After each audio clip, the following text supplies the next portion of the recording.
The first crack appeared at exactly 11:47 p.m. Greenwich Mean Time, slicing through the velvet darkness like a jagged wound across the cosmos. Millions of people worldwide stopped mid-conversation, mid-meal, mid-breath, as an unnatural luminescence painted their faces in shades of electric blue and silver. From the bustling streets of Tokyo to the quiet countryside of Montana, from the favelas of Rio to the ancient deserts of Egypt, every human being on Earth witnessed the same impossible sight: the sky itself was breaking apart.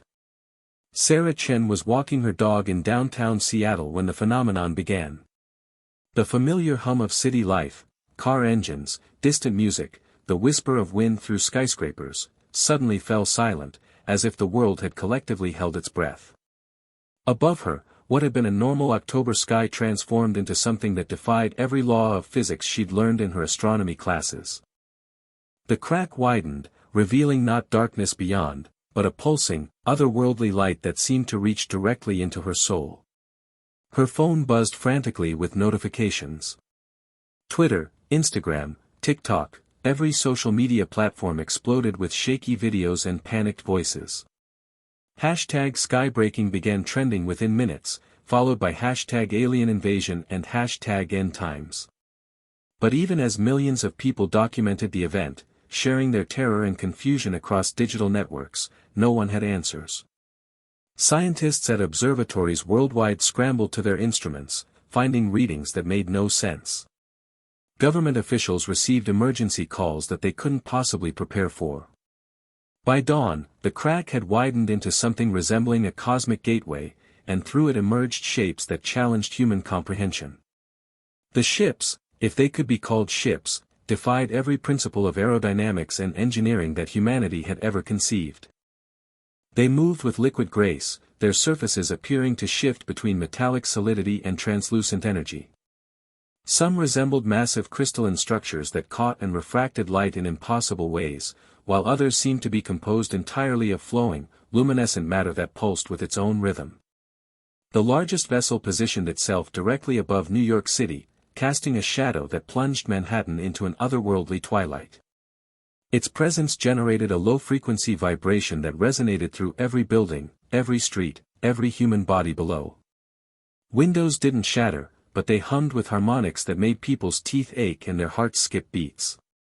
Similar ships took positions above London, Beijing, Moscow, Delhi, Sao Paulo, and dozens of other major population centers, creating a global network of silent, watchful sentinels.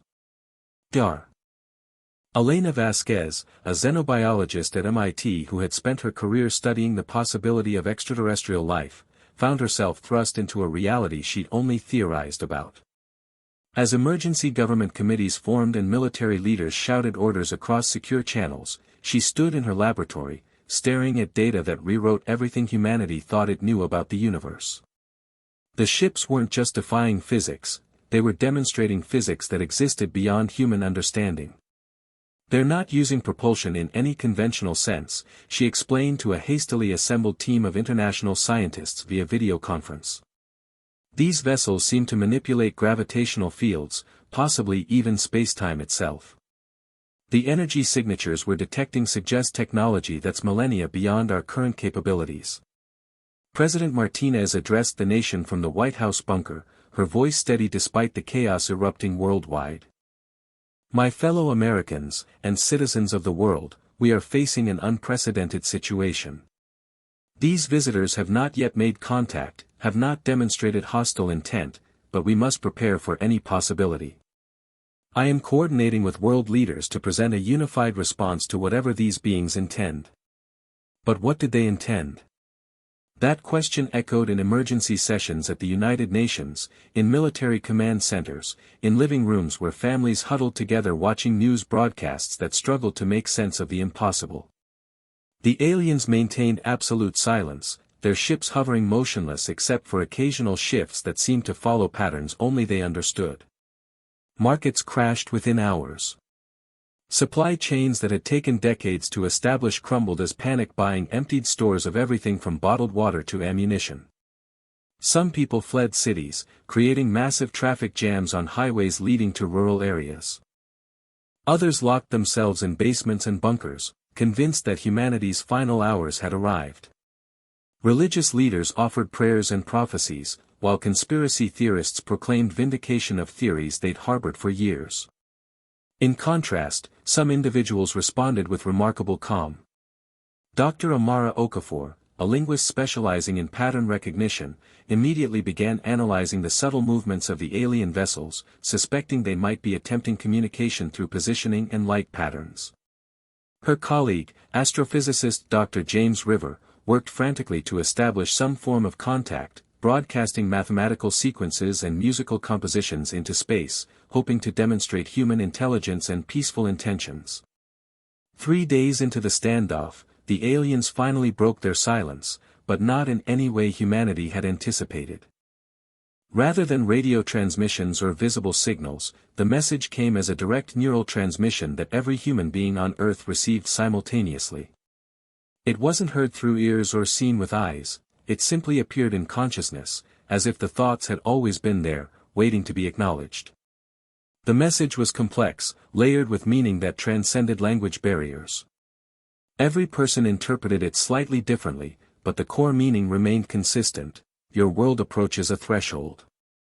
You may cross with us, or remain and face what comes alone. Choose wisely. Time grows short. The implications were staggering. What threshold? What was coming? The aliens provided no clarification, leaving humanity to grapple with questions that had no clear answers. World leaders demanded more information, scientists pleaded for dialogue, military commanders prepared for the worst, but the visitors remained as enigmatic as ever. Dr. Vasquez found herself appointed to head an international task force charged with attempting communication. Working with teams of linguists, mathematicians, philosophers, and cultural anthropologists, she developed increasingly sophisticated attempts at dialogue. They projected mathematical proofs, artistic expressions, historical documents, and musical compositions toward the ships, hoping to demonstrate humanity's worth and desire for peaceful contact. The response, when it came, was subtle but significant. The alien vessels began emitting complex light patterns that synchronized with their movements, creating three-dimensional displays visible from the ground. Dr. Okafor and her team worked tirelessly to decode these displays, eventually recognizing them as star maps, but not just any star maps. These showed the progression of civilizations across the galaxy, marking worlds that had crossed the threshold and those that had not. The pattern that emerged was both fascinating and terrifying. Worlds that crossed the threshold showed expansion beyond their original planets, technological advancement beyond imagination, and integration into what appeared to be a vast galactic community. Worlds that didn't cross the threshold showed different outcomes, some survived but remained isolated, while others simply ended. The star maps showed empty systems where once inhabited worlds had gone dark. They're not invaders, Dr. Vasquez realized during a breakthrough moment late one night in her lab. They're recruiters. They're offering us membership in something larger, but they're also warning us about what happens if we refuse. This revelation sparked new debates across world governments. What did crossing the threshold actually mean? Would humanity lose its independence, its culture, its essential human nature? Or would refusing the offer condemn Earth to isolation and eventual extinction? The aliens provided no additional clarification, maintaining their position that humanity must choose based on the information already provided. As weeks passed, the global response fractured along predictable lines. Some nations, led by their scientific communities, advocated for accepting the alien offer, arguing that the opportunity to join a galactic civilization was worth any risks. Others, driven by military and nationalist concerns, viewed the situation as a threat to human sovereignty and prepared for resistance. Religious groups split between those who saw the aliens as divine messengers and those who condemned them as demons seeking to corrupt humanity's soul. The tension reached a breaking point when Colonel Sarah Mitchell, commanding a joint military task force, authorized an experimental weapon strike against one of the smaller alien vessels. The weapon, based on principles derived from studying alien energy signatures, was humanity's most advanced attempt at matching their visitors' technology. The result was both humbling and enlightening. The alien ship absorbed the attack effortlessly, then responded not with violence but with a demonstration. Every piece of military hardware within a 100-mile radius simply stopped functioning. Not destroyed, not damaged, just deactivated. Planes landed safely but couldn't restart their engines. Ships found their systems completely dead but their hulls intact. Nuclear weapons became inert. The message was clear: resistance was not only futile but unnecessary. The aliens had no interest in conquering humanity through force. In the aftermath of this demonstration, a remarkable shift occurred in global consciousness.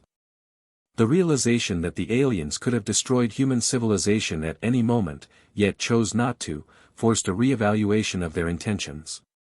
Dr. River, working with international colleagues, finally achieved a breakthrough in direct communication by combining quantum entanglement principles with the light pattern language the aliens had been displaying. The conversation that followed changed everything. The aliens, who referred to themselves as the Confluence, were indeed representatives of a galactic civilization spanning thousands of worlds. They explained that the universe was far more dangerous than humanity realized, with cosmic events and hostile civilizations that routinely eliminated young species before they could mature. The threshold they spoke of was the point at which a civilization either developed the wisdom and technology to join the greater galactic community or remained isolated and vulnerable to these threats. Your species shows promise, the Confluence communicated through their complex light language, but also exhibits the same destructive tendencies that have led to the extinction of countless others. We offer guidance, advanced technology, and protection from cosmic threats that you cannot yet imagine. In return, you would contribute your unique perspectives and capabilities to our collective knowledge.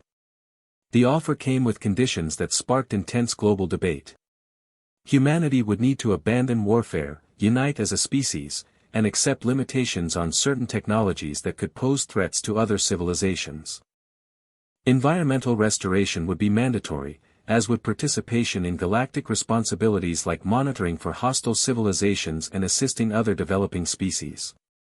Dr. Vasquez found herself at the center of humanity's most important decision.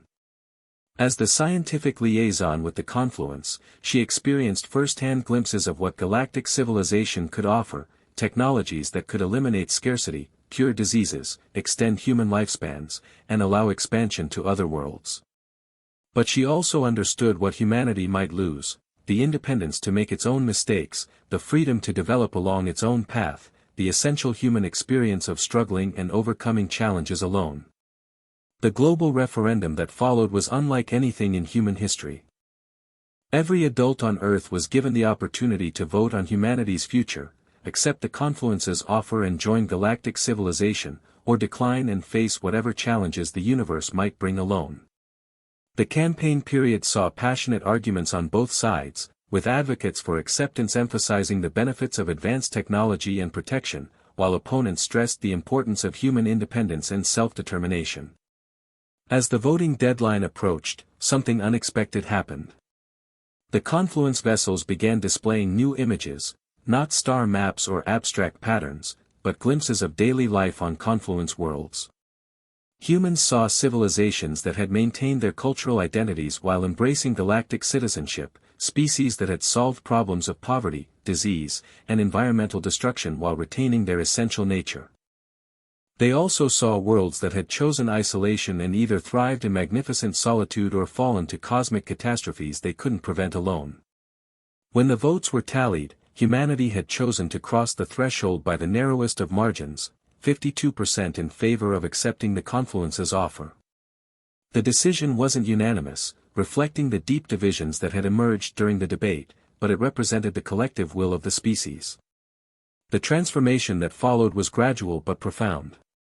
The Confluence didn't impose sudden changes but worked with human leaders to develop integration plans that preserved human culture while introducing new technologies and perspectives. Cities began incorporating alien architectural principles that worked in harmony with natural systems. Medical technologies eliminated most diseases while enhancing human capabilities without fundamentally altering human nature. Energy systems based on stellar dynamics replaced fossil fuels, while transportation technologies that manipulated spacetime made interplanetary travel as simple as crossing an ocean. Most remarkably, the process of joining galactic civilization seemed to bring out the best in humanity.